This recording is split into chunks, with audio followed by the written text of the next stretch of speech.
Anthu asanu amwalira pa ngozi yomwe yachitika kwa Senzani m'boma la Nchewu pafupi ndi Pachitale msewu wopita ku Chingeni ku Zalewa.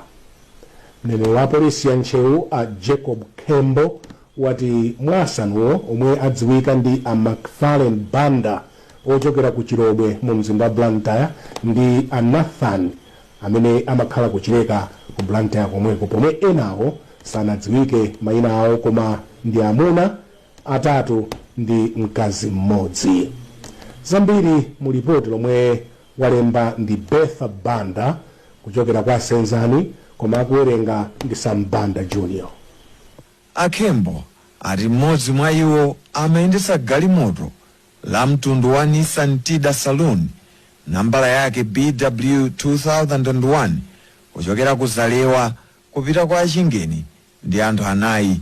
Atafika Pachitale pafupi ndi pa Senzani anaombana ndi galimoto la mtundu wa Toyota Hilux nambala yake IT 7102 yomwe amayendesa ndi Ezekiel Matabiri azaka 42 omwe ndi nzika ya mdziko la Zimbabwe. Kusatira ngozi omwe anakwera galimoto la Nissan Tida anavulala ndi kutengeredwa ku chipatala cha Balaka komwe anayi anati afika nawo atamwalira kale, pomwe omalizayo wamwalira akulandira thandizo la chipatala.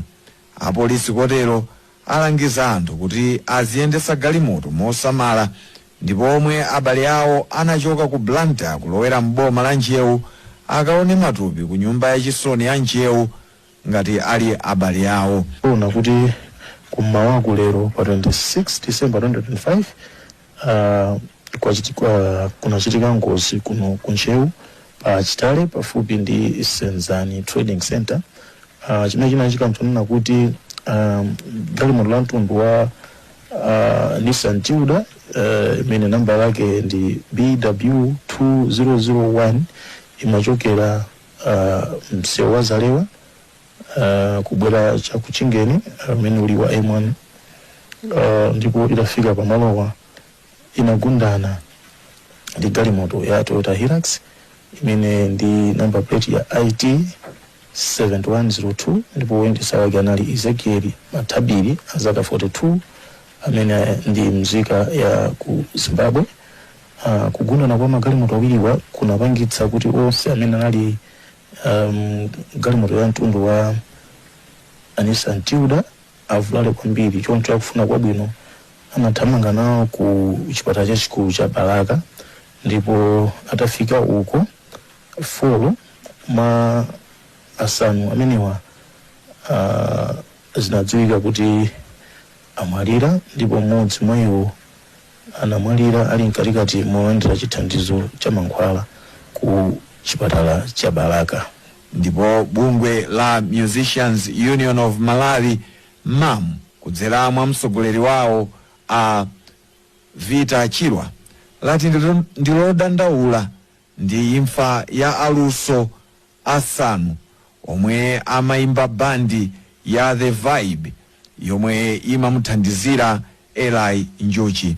Iwo analipa ulendo okayimba ku Lilongwe loweruka ku Bingu International Convention Center, ndipo asanuwa ndi Elivase Muyawa yemwe amaimba mawu, Vincent Mkwinda artist liaison manager, Junior Kapengule yemwe ndi pianist, Rafael Chisonga drama, McFarlane Banda lead guitarist.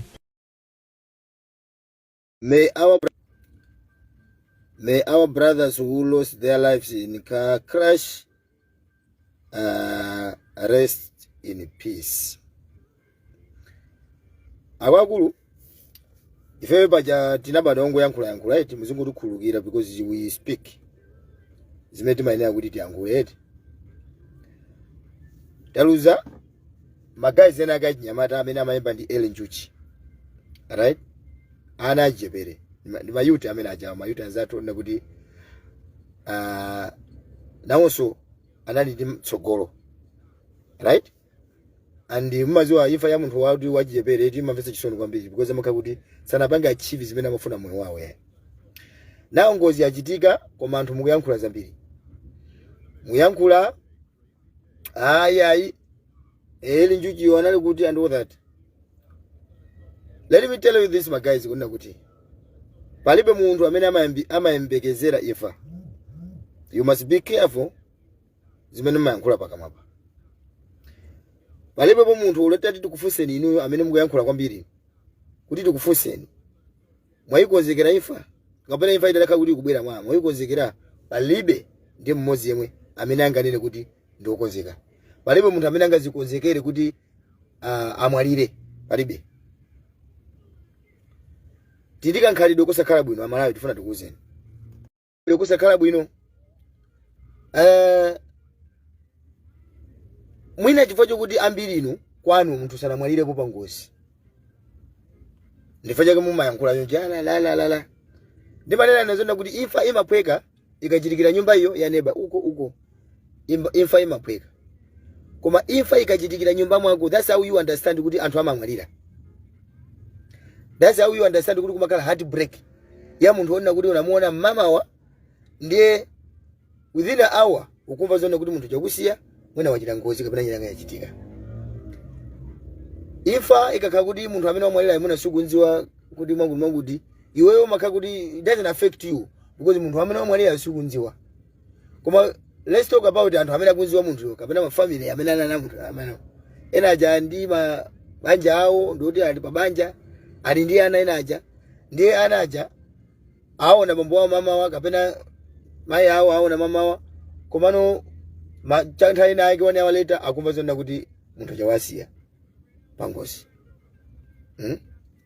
Ndizo zopeza chisoni. Ine ndimaona ngati kuti ngozi ikachitika before bringing this nonsense comments. TNT lile maliro anza tuwa remotes. Ife tonse ndi amalawi timakamba pa chizona kuti zotigwera pano angane kankani ya maliro. Izi sindale yayi.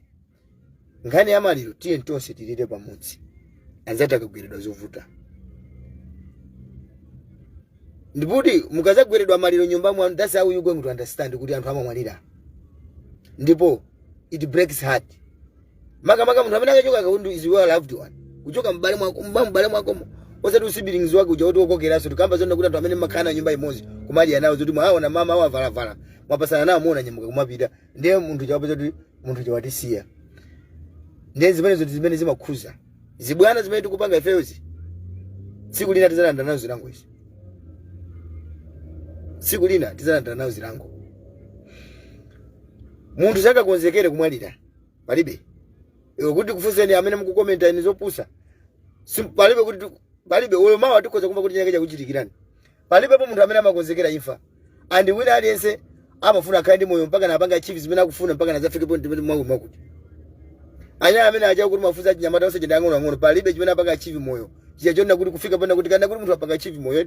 Ukale kuti unamanga nyumba ukaonanso kwa business unabereka ana watu biza kusukula panga graduate kumana kuti wapanga zina zake paziko lapasi pano right wasiambiri mwana vesese ndi pamene umaona kuti panopa mulungu atamantenga kumana kuti muone ana amene amwalira ndi achinyapira tu anthu amene sanafike pona kuti apanga achieve magozi awo sanafike they were trying, they were going there.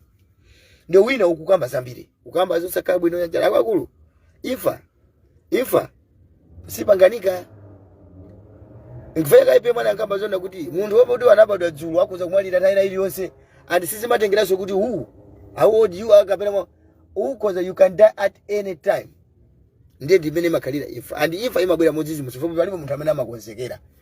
Makomenti okhuza na nkhani ya imfa sizandale even though you hate munthu komano ndimaona ngati kuti ngati sitikuziwa zambiri za zimene zinachitika zapangozi ndikuona ngati kubotungo khala chete ngati sitikuziwapo if you don't have much information about that ngozi ndikuona sabwe ndi conclusion kwa kuti ngozi siya manja mwa mwini wake.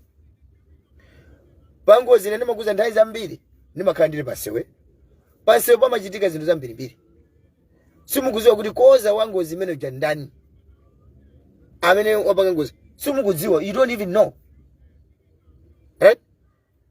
Anthu pasewu amapezeka kuti umuna wapanga ndi uyo wagunda anthu awa waomba anthu awa zameyo yawo ngoni vesesa. You don't even understand zimene zimachitika pangozi. Izo zinaona patala kuti galamu akapezeka kwera mtengo iyo kumada kuti kuno ngozi zinachitika bwanji ndizemanji machitikira pasewu mwina anthu enawo anali ndi under the influence of fatigue chani anali mwina anatopa mwina amayendeza kugona sisi kuziwika ena mwina anali wote analezera ndi amene apanga kupanga hit ukuku simukuziwa kuti kodi ngozi wabwesa ndani. You don't have even details. Mwina mutakaka research kanu kuona kuti kodi ngozi inachitika mwina ndi anthu awawa mwina driver anali under the influence of alcohol mwina tukozaona kuti amwina mwangu maybe you got point there. Koma you don't even know anything ukungobwera kuona kuti yeah koma uyu ene njuchi yeah koma all this all that. That's not what you know.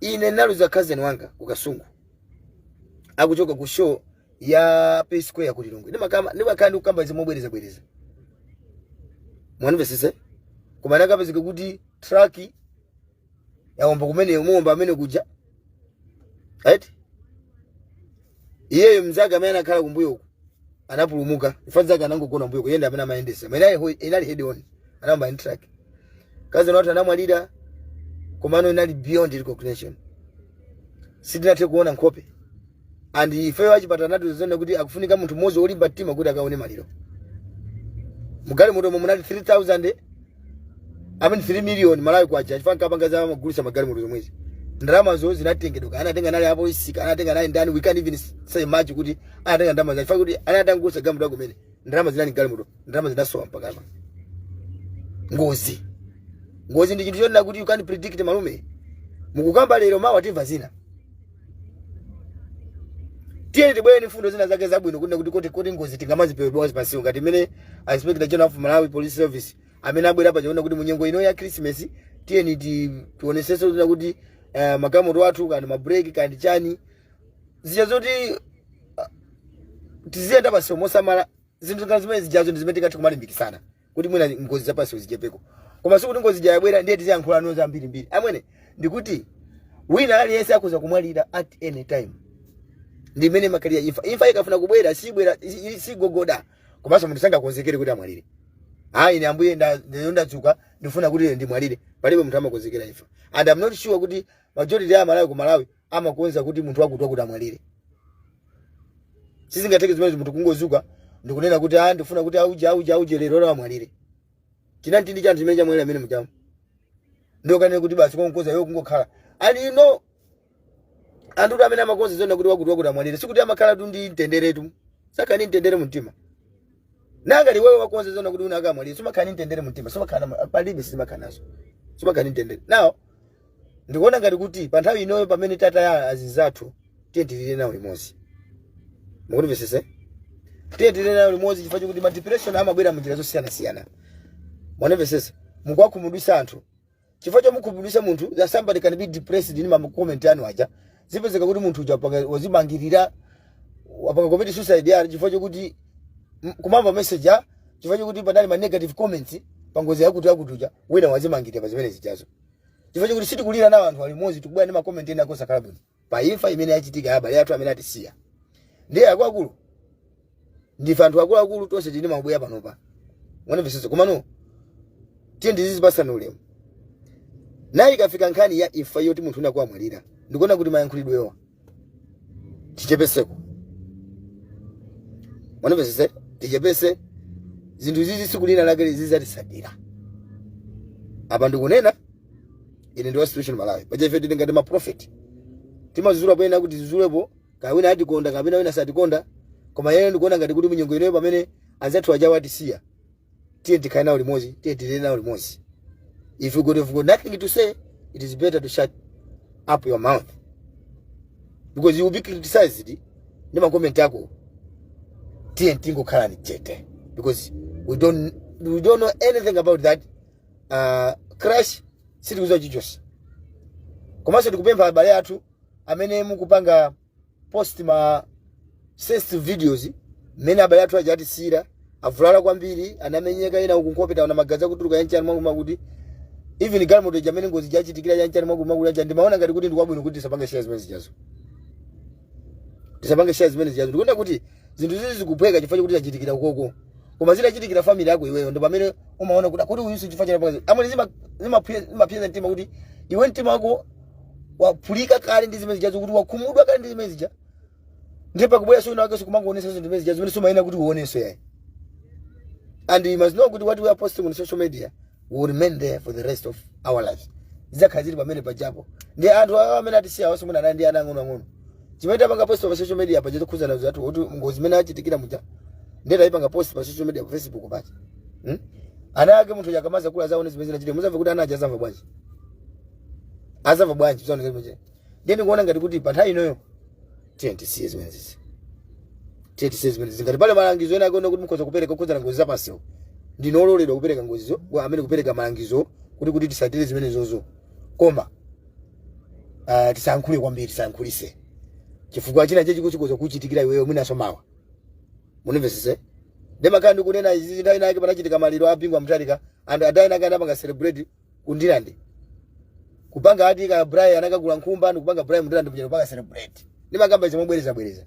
Awu apanga bino pingwa mtalika kuja kumwalira. Mwangu kupanga celebrate ina mwaona ngati anapezapo zokamba pa FI manager. Koma ndikoza kuza nikuti ati amene anachita ngozi akupita kulilongwe mudezamu. Atika kuli ntipe kuna wakanapanga ngozi maliro ati amene anayikidwa before maliro apingwa mtalika kuikidwa manda. That's how God does these things. So you never know. Kuti mwina maliro amene ayikidwa amene achichitikira mwina asana ayikidwa uyikidwe ndiwe. Mukuyankhula kwambiri. Ivenda situation Malawi inenda pita. Ngati mukuona kuti muna magana afisi na post zithu chifukwa kuti zinthu zatikhuza kuona kuti ena watu kwadziwa. Ndi umamuka kuti no I don't want to post this because it's sensitive. It's sensitive. Rest in peace brothers until we meet again. Only God knows the best. Goodbye.